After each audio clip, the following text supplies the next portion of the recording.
Hello दोस्तों, I hope आप सब अच्छे होंगे। साथियों, हम लोग वन दरोगा मेंस के लिए उसके जो सिलेबस है उसको डिस्कस कर रहे थे और इसके अंतर्गत हम लोग आज जो डिस्कस करेंगे वो भारत में पर्यावरणीय संस्थाएं हैं। पर्यावरण संरक्षण के लिए भारत में जो जिन संस्थाओं की स्थापना की गई है, जैसे आपके वन दरोगा के सिलेबस में बॉम्बे नेचुरल हिस्ट्री सोसाइटी है, या फिर से एनजीटी हो गया, भारतीय जीव जंतु कल्याण बोर्ड हो गया, भारतीय वन सर्वेक्षण हो गया। इन सब की स्थापना कब की गई थी, ठीक है, इनके मुख्यालय कहाँ पे हैं और यह कौन सी बॉडी है, सलाहकारी निकाय है या बाध्यकारी निकाय है, तो इन सब को जो है इस प्रॉपर एक वीडियो में हम लोग कवर करेंगे। तो यदि आप लोग चैनल पर नए हैं तो सब्सक्राइब कर लीजिए और बेल आइकन को प्रेस कर लीजिए, जिससे वीडियो का नोटिफिकेशन प्रॉपरली आप लोगों तक पहुंचता रहे। और इसी के साथ साथ जो साथियों अगले वीडियो में जो प्रोजेक्ट टाइगर है, प्रोजेक्ट एलिफेंट है, हंगुल परियोजना है, या फिर से गिद्ध संरक्षण परियोजना है, तो या गैंडा परियोजना है, इन सभी को जो है प्रॉपर मतलब कह लीजिए कि वन दरोगा की जो 26 टॉपिक हैं उनको प्रॉपर जो है कवर किया जाएगा। और वीडियो छोटे छोटे होंगे और जिससे पढ़ने में आसानी रहे, तो आप लोग मेरे साथ बने रहिए। और चलिए इसी के साथ वीडियो की शुरुआत करते हैं। वन्य जीव जंतु कल्याण बोर्ड की अगर हम बात करें, इसका गठन 1962 ईस्वी में किया गया था। इसका मुख्यालय चेन्नई में है और श्रीमती रुक्मिणी देवी अरुडेले जो हैं यह भारतीय पशु कल्याण बोर्ड की पहली महिला अध्यक्ष थी। ठीक है। AWBI ये क्या है? यह एक सांविधिक सलाहकारी निकाय है जो जीव जंतुओं के प्रति निष्ठुर निवारक अधिनियम 1960 के सेक्शन 4 के तहत 1962 के अंतर्गत अस्तित्व में आया था। इंपॉर्टेंट है, पूछ सकता है कि इसकी स्थापना किसके अंतर्गत की गई थी। तो यह जीव जंतु के प्रति निष्ठुर निवारक अधिनियम 1960 के सेक्शन 4 के तहत 1962 के अंतर्गत यह अस्तित्व में आई थी। ठीक है। और 1962 के अंदर अस्तित्व में आई थी मतलब 1962 में इसकी स्थापना की गई थी। यह भारतीय पशु कल्याण बोर्ड द्वारा पशुपालन हो गया, डेयरी, मत्स्य विभाग के अधीन आता है। ठीक है। ये भी पूछ सकता है कि ये किसके अंतर्गत कार्य करता है। तो यह भारतीय पशु कल्याण बोर्ड द्वारा पशुपालन, डेयरी, मत्स्य विभाग के अधीन कार्य करता है। इसके कार्य क्या हैं? पशु कल्याण से जुड़े विषयों पर सरकार को सलाह देना, अर्थात इसके साथ ही पशु कल्याणकारी संगठनों को अनुदान प्रदान करना। पशुओं के संरक्षण से संबंधित जो संगठन कार्य कर रहे हैं उनको अनुदान प्रदान करने का कार्य भी यह करता है।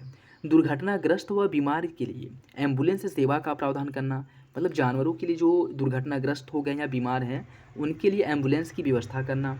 आवारा कुत्तों के जन्म पर नियंत्रण लगाना तथा उन्हें रोग प्रतिरोधक टीके लगाना, ये सारे जो है कार्य कौन करता है? ये सारे कार्य किया जाता है आपके भारतीय जीव जंतु कल्याण बोर्ड द्वारा। नेक्स्ट देखिए, केंद्रीय चिड़िया प्राधिकरण CZA, सेंट्रल जू अथॉरिटी। इस प्राधिकरण की स्थापना 1992 में की गई थी। इंपॉर्टेंट है, ठीक है। स्थापना और मुख्यालय बेसिकली जो है ये दोनों आप लोग अच्छे से याद कर लीजिएगा कि किसकी स्थापना कब की गई थी और इसका मुख्यालय कहाँ पे है और यह किस मंत्रालय के अधीन कार्य करता है। ठीक है। तो केंद्रीय चिड़िया प्राधिकरण की स्थापना 1992 में की गई थी और यह दिल्ली में स्थित है। इसका मुख्यालय दिल्ली में स्थित है और यह वन एवं पर्यावरण मंत्रालय के सॉरी यह वन एवं पर्यावरण मंत्रालय के अधीन कार्य करता है और यह भी एक सांविधिक निकाय है। इसकी स्थापना 1991 के वन्यजीव संरक्षण अधिनियम 1972 के संशोधन वन्यजीव संरक्षण अधिनियम 1972 में संशोधन करके 1992 में इसकी स्थापना की गई थी। ठीक है। 1992 में इसकी स्थापना की गई थी और इसके प्रयासों को अनुपूरित करना, भारतीय चिड़ियाघर को अंतर्राष्ट्रीय मानकों के समकक्ष बनाए रखने में मदद करना और इसके साथ ही भारतीय और विदेशी चिड़ियाघरों के मध्य जीवों के आदान प्रदान को क्रियान्वित करने का कार्य जो है इसके द्वारा किया जाता है। यह प्राधिकरण में एक अध्यक्ष होता है जो पर्यावरण मंत्री, भारत सरकार के जो पर्यावरण मंत्री हैं वह इसके अध्यक्ष होते हैं और 10 इसमें अन्य सदस्य होते हैं। एक सदस्य सचिव शामिल होते हैं। ठीक है। तो ये भी पूछ सकता है कि इसमें कितने सदस्य शामिल होते हैं और इसकी अध्यक्षता किसके द्वारा की जाती है? केंद्रीय चिड़ियाघर प्राधिकरण की। तो जो केंद्रीय स्तर के पर्यावरण मंत्री होते हैं, केंद्रीय पर्यावरण मंत्री, वह इसके अध्यक्ष होते हैं और 10 इसमें अन्य सदस्य होते हैं। और यह क्या है? यह एक सांविधिक निकाय है जिसकी स्थापना वन्यजीव संरक्षण अधिनियम 1972 के प्रावधानों के तहत 1992 में की गई थी और इसका मुख्य उद्देश्य है पशुओं से संबंधित देश की समृद्ध जैव विविधता के संरक्षण में राष्ट्रीय प्रयास को मजबूत करना। यह इसके महत्वपूर्ण कार्य हैं। और इस प्राधिकरण की अध्यक्षता पर्यावरण, वन एवं जलवायु परिवर्तन मंत्रालय, इसकी अध्यक्षता जो है पर्यावरण, वन एवं जलवायु परिवर्तन मंत्रालय द्वारा की जाती है। ठीक है। तो इंपॉर्टेंट है, ये भी याद रखिएगा। नेक्स्ट देखिए, भारतीय वन सर्वेक्षण FSI, भारतीय वन सर्वेक्षण एफएसआई या फॉरेस्ट सर्वे ऑफ इंडिया, इसकी स्थापना कब की गई थी? इसकी स्थापना 1 जून 1981 को की गई थी और यह वन एवं पर्यावरण मंत्रालय के अधीन इसकी स्थापना की गई थी। इसका मुख्यालय देहरादून उत्तराखंड में स्थित है। इसकी जो शुरुआत है वह 1965 में पहली बार वन संसाधनों के सर्वेक्षण के लिए की गई थी। ठीक है, पहली बार इसकी स्थापना, इसकी शुरुआत कब की गई थी? 1965 में वन संसाधनों के सर्वेक्षण के लिए इसकी शुरुआत की गई थी। सूचनाओं के परिवर्तन होने के परिणाम स्वरूप संसाधनों के निवेश एवं संरक्षण के क्रियाकलापों के कार्य क्षेत्र में विस्तृत होने से 1981 में भारतीय वन सर्वेक्षण विभाग के रूप में इसका पुनर्गठन किया गया था। इसका जो मुख्य उद्देश्य है वह वन संसाधनों का सर्वेक्षण और उनका मूल्यांकन करना, उसमें होने वाले परिवर्तनों का अनुसरण करना। भारतीय वन सर्वेक्षण 1987 से 2 वर्षों में एक बार अपनी रिपोर्ट प्रकाशित करती है। ठीक है, यह पूछ सकता है कि भारतीय वन सर्वेक्षण स्टार्टिंग से ही 2 वर्ष के अंतराल पर अपनी रिपोर्ट प्रकाशित करती है या कब से कर रही है? तो याद रखिए कि 1987 से यह 2 वर्ष के अंतराल पर अपनी रिपोर्ट प्रकाशित करती है। एफएसआई में अनुसंधान एवं अवसंरचना के विकास को सशक्त बनाना, अनुपयुक्त व सर्वेक्षण तकनीकों पर अनुसंधान करना, यह इसके कुछ प्रमुख कार्य हैं। नेक्स्ट देखिए, भारतीय वनस्पति सर्वेक्षण BSI, botanical survey of India, इसका जो गठन है वह 13 फरवरी 1890 में जॉर्ज किंग के निर्देशन में किया गया था। किसके? जॉर्ज किंग के निर्देशन में इसका गठन किया गया था 13 फरवरी 1890 ईस्वी को। यह वन एवं पर्यावरण मंत्रालय के अधीन कार्य करती है और इसका जो मुख्यालय है वो आपके कोलकाता में है। ठीक है, स्थापना 1890 में किया गया था। जॉर्ज किंग की अध्यक्षता में या उनके निर्देशन में वन एवं पर्यावरण मंत्रालय के अंतर्गत यह कार्य करती है और इसका मुख्यालय कोलकाता में स्थित है। भारतीय वनस्पति सर्वेक्षण यह देश का शीर्ष वर्गीकीय अनुसंधान संस्थान है। अधिकृत यह संस्थान जो है जैव वर्गीकीय अनुसंधान, फूलों का अध्ययन, वनस्पति प्रलेखन, जड़ी बूटियों के नमूनों का अंकरूपण तथा सलाहकारी सेवाएं प्रदान करता है।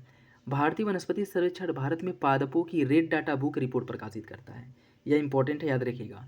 भारत में पादपों की रेड डाटा बुक रिपोर्ट कौन प्रकाशित करता है? भारतीय वन सर्वेक्षण द्वारा यह रिपोर्ट प्रकाशित किया जाता है, तो याद रखिएगा। ठीक है, नेक्स्ट देखिए, भारतीय प्राणी सर्वेक्षण ZSI, zoological survey of India, इसकी स्थापना कब की गई थी? 1916 ईस्वी में और यह केंद्रीय पर्यावरण, वन एवं जलवायु परिवर्तन मंत्रालय के अधीन कार्य करता है। इसका मुख्यालय भी कोलकाता में है और वर्तमान समय में इसकी 16 क्षेत्रीय स्टेशन है। ठीक है, जो विभिन्न भौगोलिक संस्थानों या विभिन्न भौगोलिक संदर्भों के स्थान पर अलग अलग स्थानों पे जो है स्थापना की गई। कितने क्षेत्रीय इसके जो कार्यालय हैं वो 16 हैं। ठीक है, 16 जो है इसके क्षेत्रीय कार्यालय हैं। इसका उद्देश्य क्या है? इसका उद्देश्य है जीवों से संबंधित सर्वेक्षण करना, उनकी खोज करना, अनुसंधान को बढ़ावा देना। ठीक है, तो भारतीय प्राणी सर्वेक्षण या जूलॉजिकल सर्वे ऑफ इंडिया की स्थापना 1916 में की गई थी। पर्यावरण, वन एवं जलवायु परिवर्तन मंत्रालय के अधीन यह कार्य करता है। इसका मुख्यालय आपके कोलकाता में है और इसके जो कह सकते हैं कि मुख्यालय है, क्षेत्रीय मुख्यालय, वह 16 क्षेत्रीय मुख्यालय है। इसका उद्देश्य संबंधित जीवों का सर्वेक्षण करना, उनका खोज करना, अनुसंधान से संबंधित गतिविधियों को, एक्टिविटी को बढ़ावा देना, प्रमोट करना। और हाल ही में जूलॉजिकल सर्वे ऑफ इंडिया के विश्लेषण से ज्ञात हुआ है कि वन्यजीव अपराध और अवैध रूप से शिकार किए गए जंगली जानवरों के डीएनए फॉरेंसिक जांच प्रक्रिया द्वारा पहचान करके भविष्य में इन जानवरों के विरुद्ध होने वाले अपराधों पर रोक लगाई जा सकती है। भारतीय प्राणी संरक्षण का जो इतिहास अगर इसकी बात करें तो 1784 में सर विलियम जोन्स द्वारा स्थापित एशियाटिक सोसाइटी ऑफ बंगाल संस्था से संबंधित है। ठीक है, तो ये भी पूछ सकता है कि इसका संबंध किससे है। तो 1784 में विलियम जोन्स द्वारा जो एशियाटिक सोसाइटी ऑफ बंगाल की स्थापना की गई थी उसी से यह संबंधित है, भारतीय प्राणी सर्वेक्षण। ठीक है, नेक्स्ट देखिए, राष्ट्रीय जैव विविधता प्राधिकरण एनबीए, इस प्राधिकरण का गठन 2003 में किया गया था और यह पर्यावरण, वन एवं जलवायु परिवर्तन मंत्रालय के अधीन कार्य करती है। इसका मुख्यालय भी आपके चेन्नई शहर में स्थित है। इसका मुख्यालय चेन्नई शहर में स्थित है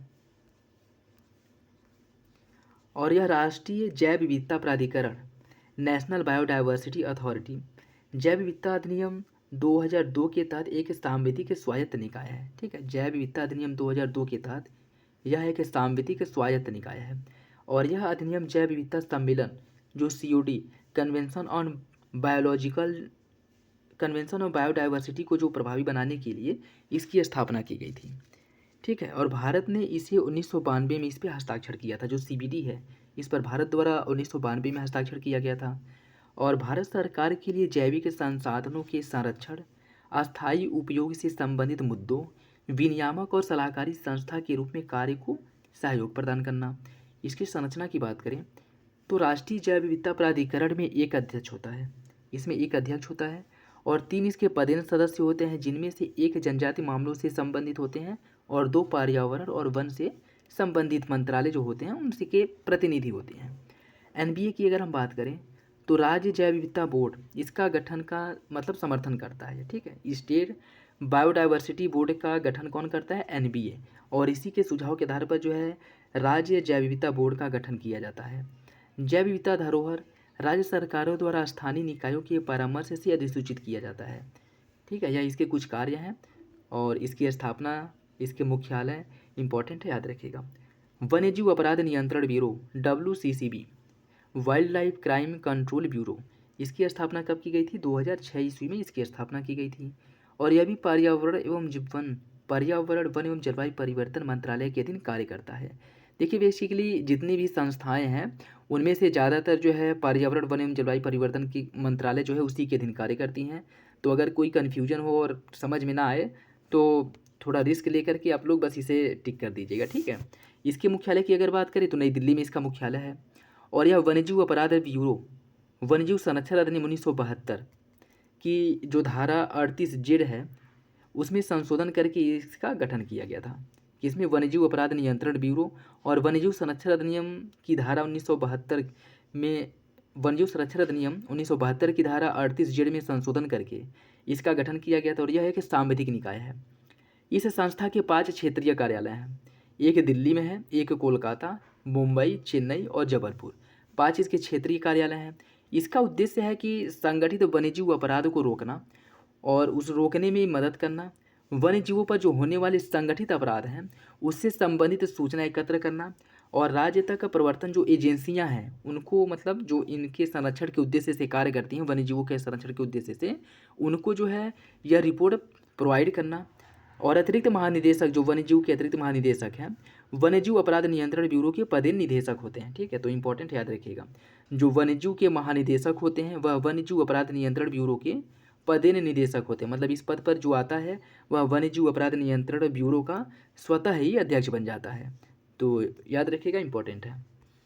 वन्यजीव अपराध नियंत्रण ब्यूरो की अगर हम बात करें तो भारत में दक्षिण एशिया वन्यजीव प्रवर्तन तंत्र का यह केंद्रीय बिंदु है और WCCB द्वारा संचालित कार्यक्रमों की बात करें तो ऑपरेशन कुर्मा, थंडरबर्ड, वाल्डर नेट, लिस्कन बारबिल, स्वच्छ काला आदि यह सारे जो ऑपरेशंस हैं यह इसी के द्वारा संचालित किए गए थे।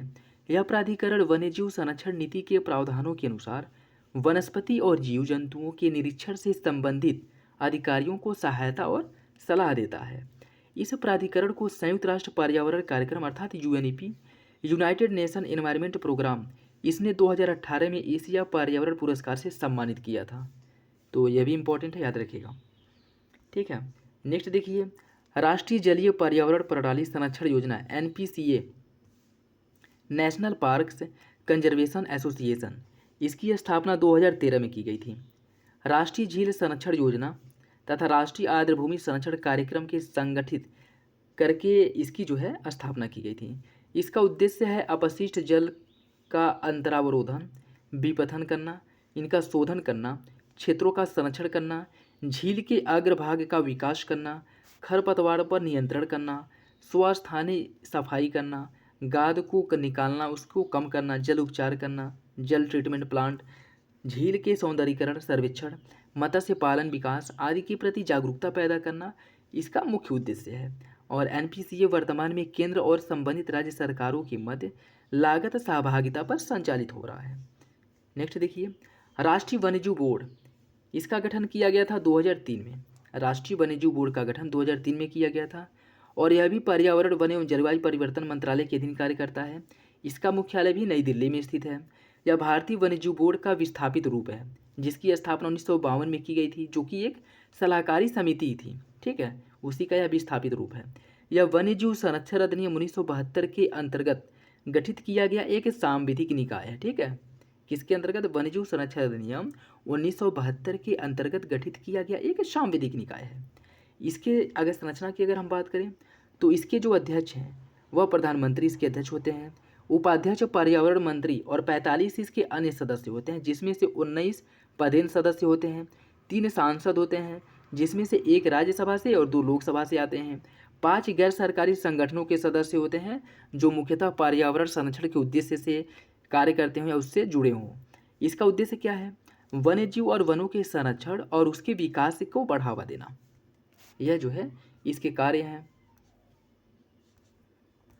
वन्यजीव से संबंधित सभी मामलों की समीक्षा करता है। यह राष्ट्रीय उद्यानों और अभयारण्यों के आसपास की परियोजनाओं को अनुमोदित करने का अधिकार देता है, या कह सकते हैं कि अनुमति देता है। वन्यजीव राष्ट्रीय उद्यानों और वन्यजीव अभयारण्यों का परिसीमन करना, मतलब कहाँ तक जो है वन्यजीव राष्ट्रीय उद्यान में प्रवेश कर सकते हैं आम लोग और कहाँ तक प्रतिबंधित है, इसका सीमांकन परिसीमन भी इसके द्वारा किया जाता है। राष्ट्रीय वन्यजीव बोर्ड की अनुमति के बिना यह जो है नहीं किया जा सकता, इंपॉर्टेंट है, ठीक है। और यह एक क्या है? यह एक सलाहकारी बोर्ड है और देश में वन्यजीव संरक्षण से संबंधित नीतिगत मामलों पर केंद्र सरकार को सलाह देने वाली एक सलाहकारी समिति है। तो इम्पॉर्टेंट है, देख लीजिएगा, ठीक है। नेक्स्ट देखिए, राष्ट्रीय गंगा नदी बेसिन प्राधिकरण। राष्ट्रीय गंगा नदी बेसिन प्राधिकरण का गठन किया गया था 2009 में। पर्यावरण संरक्षण अधिनियम 1986 के तहत जो है इसका गठन किया गया था। कब? 2009 में किया गया था। और यह जल शक्ति मंत्रालय के अधीन कार्य करता है। इसका मुख्यालय भी नई दिल्ली में है और इसकी अध्यक्षता किसके द्वारा की जाती है? प्रधानमंत्री द्वारा इसकी अध्यक्षता की जाती है।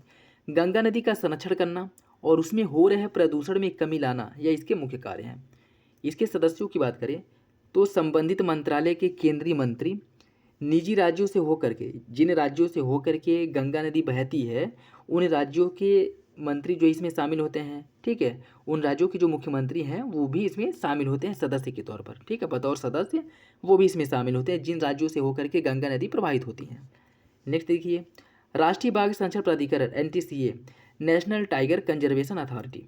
इसका गठन किया गया था 2006 में और यह पर्यावरण, वन एवं जलवायु परिवर्तन मंत्रालय के अधीन यह भी कार्य करती है। इसका मुख्यालय भी आपके नई दिल्ली में स्थित है। यह वन्यजीव संरक्षण अधिनियम 1972 के अंतर्गत गठित किया गया एक सांविधिक निकाय है, ठीक है, इंपॉर्टेंट है, याद रखिएगा। यह भी एक सांविधिक निकाय है। इसकी अध्यक्षता किसके द्वारा की जाती है? केंद्रीय पर्यावरण मंत्री जो है वह इसके अध्यक्ष होते हैं, ठीक है। राष्ट्रीय बाघ संरक्षण प्राधिकरण इंपॉर्टेंट है, जरूर देख लीजिएगा, ठीक है, जैसे कि आपके सिलेबस में भी जिक्र किया गया है। अगर इसके कार्यों की हम बात करें, यह बाघ परियोजना के लिए सांविधिक प्राधिकार प्रदान करता है।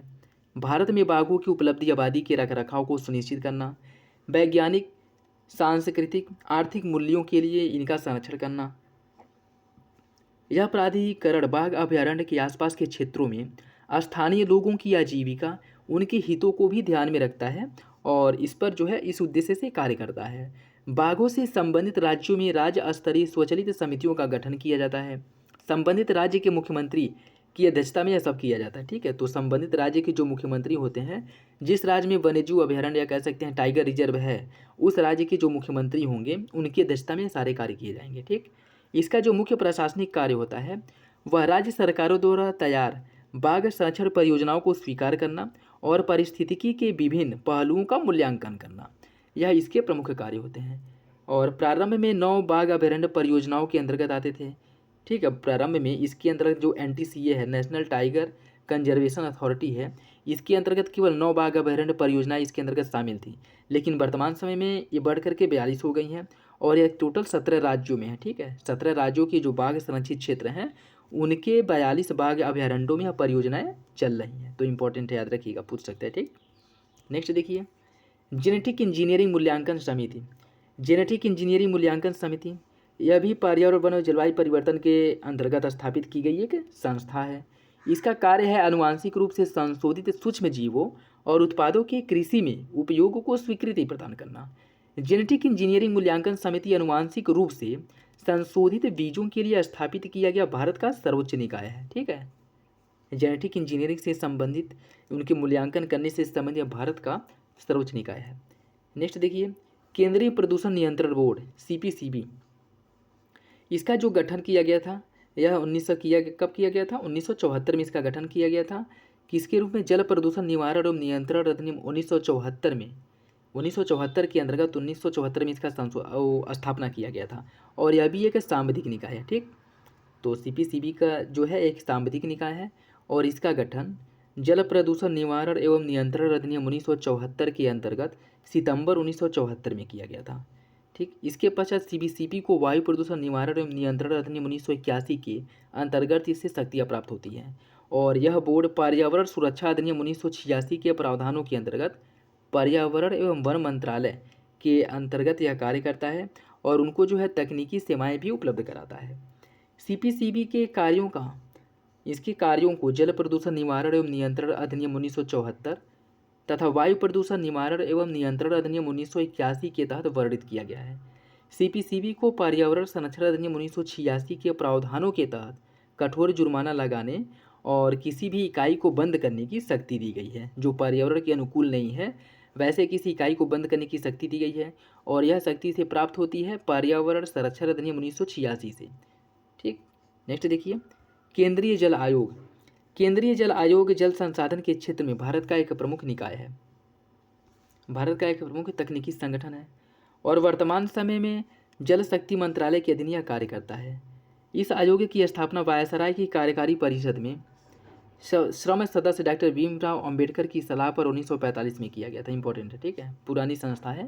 डॉक्टर भीमराव अंबेडकर की सलाह पर इसकी स्थापना 1945 में की गई थी।